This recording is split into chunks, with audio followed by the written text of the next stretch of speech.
मुख्यमंत्री शिवराज सिंह चौहान ने लामंता पाइप सिंचाई नेटवर्क परियोजना का शिलान्यास किया। इस परियोजना से बालाघाट जिले के 55 गाँव के कुल 12,000 किसान लाभान्वित होंगे और लगभग 9,630 हेक्टेयर भूमि सिंचित होगी। इस परियोजना पर कुल लागत 146.50 करोड़ आएगी।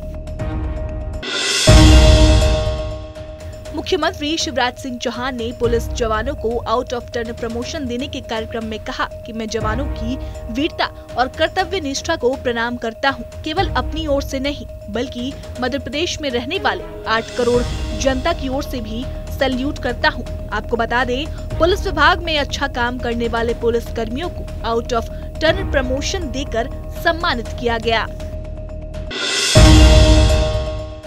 छत्तीसगढ़ के नए मनोनीत राज्यपाल विश्वभूषण हरिचंदन राजधानी रायपुर पहुंचे। नए राज्यपाल का एयरपोर्ट पर पहुंचकर सीएम भूपेश बघेल ने पुष्प देकर स्वागत किया। वहीं इस अवसर पर राज्यपाल को गार्ड ऑफ ऑनर देकर सम्मानित किया गया। इस अवसर पर सीएम भूपेश बघेल ने कहा कि राज्यपाल विश्वभूषण हरिचंदन अनुभवी राजनेता हैं। नए राज्यपाल विश्वभूषण हरिचंदन जी नए राज्यपाल के रूप में छत्तीसगढ़ के राजधानी रायपुर पधारे। कल उनका ओथ सेरेमनी होगा जिसमें सभी लोग उपस्थित होंगे और 1 तारीख हमारा विधानसभा बजट सत्र शुरू होगा। उसमें पहला उनका अभिभाषण राज्यपाल के अभिभाषण के रूप में उनका होगा। अनुभवी राजनेता हैं, 5 बार विधायक और अनेक विभागों के मंत्री भी रहे। राज्यपाल के रूप में उन्होंने सेवाएं दी है, तो उनका अनुभव का लाभ छत्तीसगढ़ को मिलेगा। पाकिस्तान की कैद से छूटकर 4 साल बाद मंगलवार को राजू पिंडारे अपने घर खंडवा पहुंच गया है। इन धावड़ी नर्मदा नगर निवासी राजू के चेहरे पर पाकिस्तान में हुए जुल्म का दर्द साफ झलक रहा था। मंगलवार रात 1:30 बजे जैसे ही महानगरी एक्सप्रेस खंडवा स्टेशन पर रुकी तो राजू की मां बसंता बाई और पिता लक्ष्मण पिंडारे की आंखें अपने बेटे की झलक पाने के लिए बेचैन हो उठी। ट्रेन के डिब्बे से स्टेशन पर कदम रखते ही राजू को मां ने गले लगा लिया। बेटे के चेहरे और शरीर को छूकर देखने के बाद मां बोली कि पाकिस्तान में मेरे बेटे पर बहुत जुल्म हुए हैं। अक्सर अपने बयानों के जरिए सुर्खियों में रहने वाले मशहूर कवि कुमार विश्वास एक बार फिर से अपने बयानों को लेकर चर्चा में आए हैं। दरअसल उज्जैन में विक्रमोत्सव के तहत 3 दिवसीय रामकथा का आयोजन किया गया। विश्व प्रसिद्ध कवि कुमार विश्वास उज्जैन पहुंचे। रामकथा के दौरान विश्वास ने आरएसएस और वामपंथियों की शिक्षा को लेकर जबरदस्त कमेंट किया। उन्होंने वामपंथियों को कुपड़ बताया तो संघियों को अनपढ़ बताया।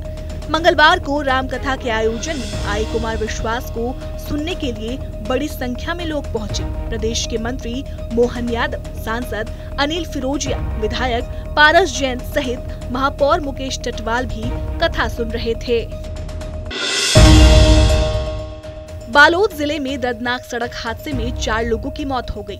मंगलवार देर रात गुंडरदेही थाना क्षेत्र के ग्राम खप्पड़वाड़ा के पास ट्रक ने कार को टक्कर मार दी। दुर्घटना में ड्राइवर सहित 4 लोगों की मौके पर ही मौत हो गई। मृतकों में चालक सहित एक महिला और 2 पुरुष शामिल हैं। पुलिस के अनुसार कार सवार सभी लोगों की बॉडी कार में फंसी हुई थी। गैस कटर का इस्तेमाल कर 4 से 5 घंटे की मशक्कत के बाद शवों को बाहर निकाला गया। रायपुर में मंगलवार की रात एक युवक ने अपनी पत्नी की चाकू मारकर हत्या कर दी। पत्नी की हत्या के बाद युवक ने खुद भी आत्महत्या कर ली। पुलिस के अनुसार दोनों युवक युवती ने 2 दिन पहले ही लव मैरिज किया था और मंगलवार की रात ही दोनों का रिसेप्शन था। इस बीच कमरे में पति पत्नी के बीच किसी बात को लेकर विवाद हुआ। विवाद बढ़ गया, तभी युवक ने लड़की पर चाकू से वार कर उसे मार डाला और अपनी भी जान ले ली। 19 फरवरी को शुरू हुई दोनों की प्यार दास्तां का सफर 21 फरवरी की रात दोनों की जिंदगियों के साथ खत्म हो गया।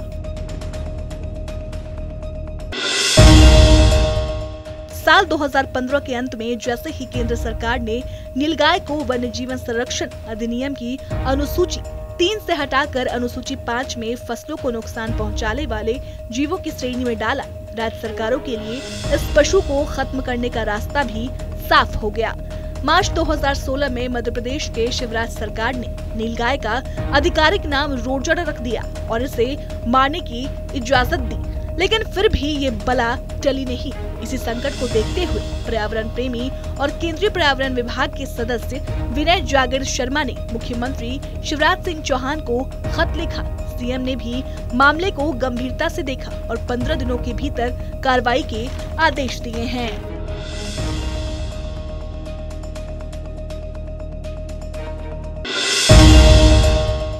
मध्य प्रदेश में लगता है इस बार गर्मी का मौसम फरवरी से ही शुरू हो गया है। प्रदेश के कई शहरों में दिन का पारा 36 डिग्री के पार पहुंच चुका है, वहीं रातें भी गर्म होने लगी हैं। मौसम विभाग के अनुसार फरवरी के महीने में पारा में 1-2 डिग्रियों की बढ़ोतरी होगी, लेकिन मार्च के पहले हफ्ते से ही गर्मी के तेवर और भी तीखे हो जाएंगे। प्रदेश में मार्च के महीने के दूसरे हफ्ते में तो अधिकतर शहरों में पारा 42 डिग्री के पार पहुंच जाएगा।